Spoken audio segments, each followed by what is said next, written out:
My parents transferred the family shop to my sister's husband. That sentence burned behind my eyes as I stood alone under the flickering lights. Oil still on my hands. 10 years of 80-hour weeks gone. Everyone expected me to fight, to shout, to beg. I didn't. I washed my hands, hung my apron, and walked into the snow without a word. They thought I'd finally broken. A week later, when Dad called, panicked about our biggest client leaving, I answered calmly, "Let the heir handle it." I said, "Sometimes silence isn't weakness. It's the sound of someone reclaiming everything they were owed." When I was 22, my father, Daniel Rowan, handed me a pair of safety goggles and said, "This is your inheritance. Learn to earn it." That was 10 years ago. Since then, I spent most of my life under the white buzz of factory lights, surrounded by the hum of machines older than I was. I ran the first shift, the night shift, sometimes both. My fingerprints were etched into every control panel in that shop. The building smelled like metal and burnt oil. In winter, our breath fogged inside. In summer, the air shimmered with heat. Still, I loved it. I thought I was protecting something my grandfather, Arthur Rowan, had built with his own hands in 1970, a legacy of precision, sweat, and pride. He used to tell me, "Steel remembers the hands that shape it." My mother, Margaret, was gentle but always deferred to Dad. She'd bring lunch sometimes, leave it on the counter and say, "Keep your head down. Your father just wants the best for you." My older sister, Jenna, preferred glossy offices and conference calls. She married Mason Pierce, a self-proclaimed business strategist who wore polished shoes in a place where the floor never stayed clean. When Mason joined the company to modernize operations, Dad introduced him as the future of Rowan Metal Works. I smiled and shook Mason's hand, still in my grease-stained gloves. His grip was soft. At first, it didn't bother me. I believed in the long game. I believed my family saw the hours, the burns, the late-night repairs no one else would do. I believed loyalty had a weight that couldn't be ignored. But small things started to shift. Mason began taking pictures beside the machines, posting captions like, "Proud to lead our talented team into the next era." Dad would share the posts. Mom would comment with hearts. No one tagged me. Then came the new truck for Mason, company issued, spotless, custom detailed. Dad said he needed reliable transport for client visits. I still drove the 20-year-old pickup that coughed in second gear. One evening, as I shut down the mills, Mason walked by in his pressed shirt, scrolling on his phone. He looked up, smiled faintly, and said, "Don't stay too late. Optics matter." He left before I could answer. I stared at the red digital readout of the CNC machine, thinking how numbers never lied. They did what you told them to do. Humans were different. By the time the first snow fell that year, I'd started counting what wasn't said, the silence at dinner, the missing thank yous, the quiet shifts of power no one wanted to name. Somewhere under the constant hum of the machines, I began to hear something else. Something breaking. It was around March when Mason's presence stopped feeling temporary. His name started showing up in company emails, not as marketing consultant, but as operations director. I noticed it one morning while reviewing blueprints. 3 signatures on the approval line, mine, Dad's, and his. That was the first time I felt the ground tilt beneath me. At meetings, Dad turned to him before anyone else. "Mason, what's your take?" The same man who couldn't tell a feed rate from a speed rate cleared his throat and said, "Efficiency. We need to move from craft to brand." Everyone nodded like it meant something. My mother started repeating his phrases at dinner. "Your father says Mason's bringing vision." I asked, "Vision for what?" She hesitated. "Growth, honey. The kind you can't see yet." I smiled tightly and cut my food. Mason loved being photographed. Every week, he'd post another shot in the shop, standing beside a lathe the first maintained, captioned, "Innovation never sleeps." Dad would share it, writing, "Proud of our leadership team." One night I scrolled through the feed and froze. There it was, Mason standing in front of my workstation, the one my grandfather built by hand, with the caption, "Continuing the Rowan legacy." My stomach turned, not because of the lie, but because everyone believed it so easily. A few weeks later, Dad gathered the team for a strategy meeting. I wiped my hands, still warm from the mill, and joined. Mason had printed slides with bullet points that looked suspiciously like my notes from the week before. He explained his plan to restructure production flow, down to the exact phrasing I'd written. Dad nodded, impressed. "That's leadership, son." Mason grinned. "We're all family here, right?" That word landed like grit in a wound. After the meeting, I stayed late recalibrating a machine to hear something honest. Hank Doyle, the old machinist who'd been here since Grandpa's day, stopped by my station. His beard smelled faintly of tobacco and steel dust. He said quietly, "Your granddad used to say a machine runs like the hands that feed it. These days, the hands don't touch much." I asked if he ever regretted staying. He chuckled, eyes soft. "Never. I know what I built." That line stuck with me. By summer, Mason had his own office. I still worked on the floor. When I asked about payroll after 10 years of reinvesting my share, Dad said, "Everything's tied up in assets, Kelsey. You know that? Don't worry. It's all yours one day." One day. Except one day never came. The cracks became visible. Orders delayed. Invoices misfiled. Clients calling me directly to fix Mason's oversights. I'd clean up the mess quietly, hand him the final results, and watch him take credit again. The last straw came in late November. Titan Steel Dynamics sent a thank you card addressed to Mr. Pierce for the precision parts I had machined. When I showed it to Dad, he smiled. "Well, that's good PR for the company?" I nodded slowly. "Sure, for the company." That was the night I stopped believing it was a misunderstanding. The night it all broke open was colder than usual. The factory floor was empty. The hum of the machines was replaced by a faint echo of dripping coolant. I was alone, finishing quality checks on a late order. My hands were black with grease when I reached for a binder that had slipped behind a drawer. That's when I saw it, a red folder stamped confidential. It didn't belong there. I hesitated. For a moment, I thought maybe it was a client document or a tax record. But something in me already knew. I wiped my hands on a rag, opened it carefully, and started reading. Transfers, ownership, effective date, 4 months earlier. Signatures, Daniel Rowan and Margaret Rowan. New majority owner, Mason Pierce.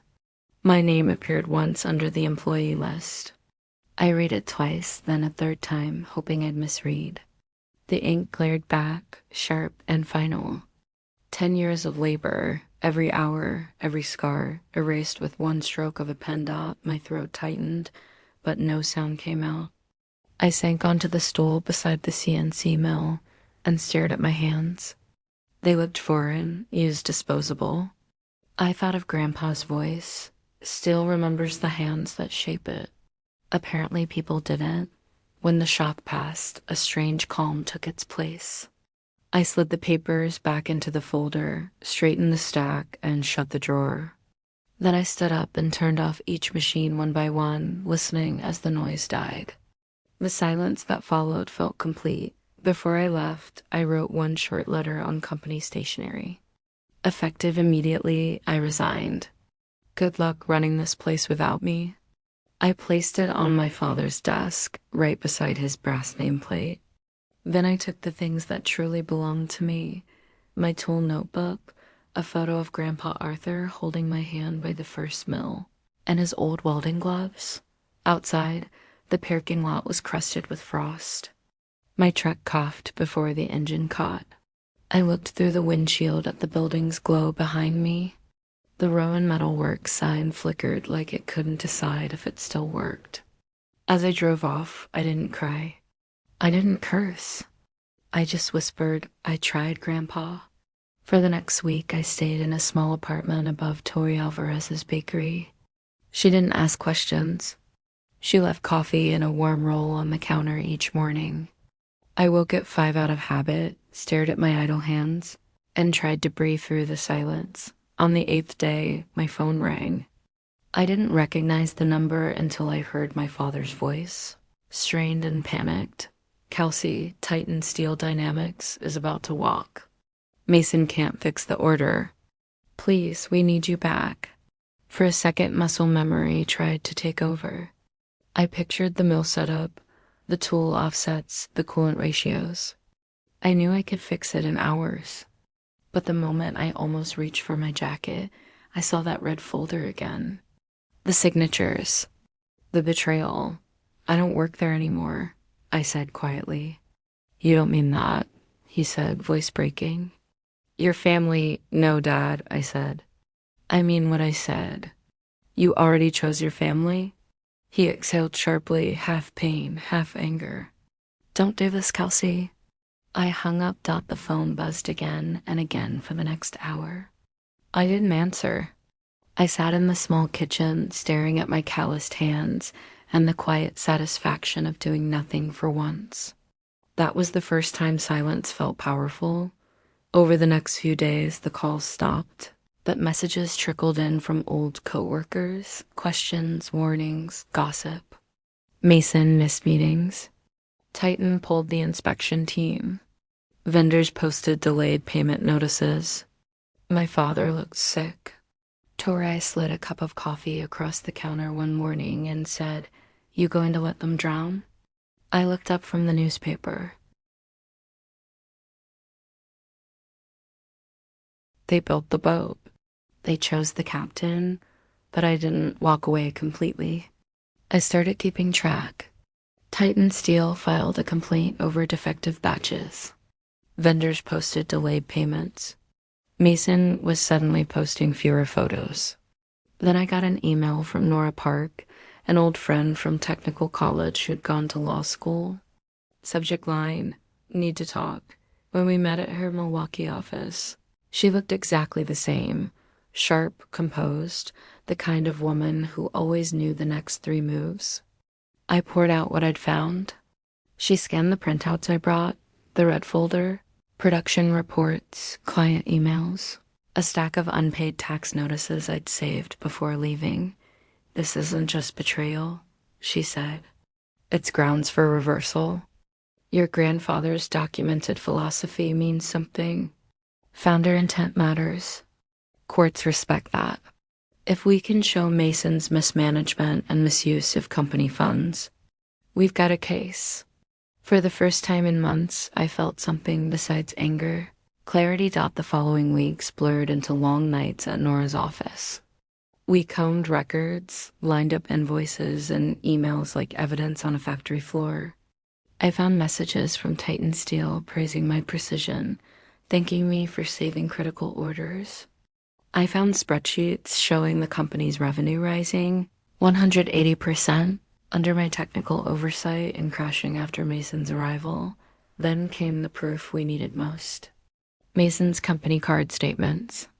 Thousands spent on client dinners during Packers games. A $4,800 office equipment charge that turned out to be a home theater system delivered to his address. Nora looked at me and smiled thinly. He was a walking audit. We also contacted Hank Doyle. He met us at a diner, his hands still marked with grease stains that never really washed off. He brought a folder of old contracts from Grandpa Arthur's time, annotated in his handwriting. Words circled, underlined, team share, joint ownership, collective value. He meant it. Nora said, "This is gold. It's not just about fairness anymore. It's about legal intent." She looked up. "Are you ready to face them?" I thought of my father's trembling voice, my mother's silence, Mason's smug grin. Then I nodded. Yes, but not as their daughter. As the one who actually built it, the courtroom in Green Bay smelled of old carpet and cold coffee. My parents sat on one side with Mason and his lawyer, whispering fast. I sat beside Nora, steady and composed. When the judge entered, Nora began with calm precision. Your Honor, this is not a case about inheritance. It's about integrity. It's about a woman who gave 10 years of her life to a business her grandfather built, only to be erased for the sake of image. She projected my grandfather's handwritten line onto the screen. Whoever builds with their hands in mind owns a piece of its soul. Then she laid out the evidence, client emails with my name, production data showing the company's growth, Mason's business expenses. Each number landed like a hammer strike. When Nora called me to the stand, my palms were cold, but my voice didn't shake. I described the years I worked, the 80-hour weeks, the burns and scars, proof of commitment. I said I believed I was earning a future. I didn't realize I was building someone else's image. Mason's lawyer tried to steer him gently. Mr. Pierce, could you explain your leadership contributions? Mason smiled. I modernized the brand. I brought visibility. Nora's cross-examination was a metronome. Mr. Pierce, name 3 clients you personally acquired. He blinked. I oversaw general outreach. Name 1. He hesitated. I'd have to check the database. Describe how to set up a CNC mill for a titanium run. He frowned. That's not my area of focus. Nora turned to the judge. He owns a machining company, Your Honor. The gallery murmured. Dad rubbed his forehead. Mom's eyes dropped to her lap. Nora summarized calmly. You can't name your clients. You don't understand your product. You don't know your financials. Yet you call yourself a leader. Silence stretched across the room. The confidence drained from Mason's face like oil from a cracked lime. When the closing statements ended, the judge read the files. This court recognizes clear evidence that the transfer of ownership violated the founder's documented intent and that Miss Kelsey Rowan was the primary operational force behind the company's success. Conversely, Mr. Pierce's financial misconduct disqualifies him as a responsible successor. The transfer is hereby nullified. The company will be liquidated and the remaining proceeds divided equally between Miss Kelsey Rowan and Miss Jenna Pierce. A gavel struck. Final. My father's shoulders slumped. My mother looked years older. Mason sat frozen, eyes blank. Nora leaned toward me and whispered, You won. But I didn't smile. Winning didn't feel like triumph. It felt like clean air after years of smoke. 2 months later, the settlement money appeared in my account, $62,700 after debts and legal fees. It wasn't wealth. It was oxygen, enough to breathe, enough to begin again. I rented a small industrial space on the south edge of Green Bay, bare concrete floors, cracked windows, an echo that felt like possibility. I scrubbed the walls myself, repainted the doors, and installed 2 used CNC mills I bought at auction. I named the place Rowan Steel Core. I didn't want to resurrect what was lost.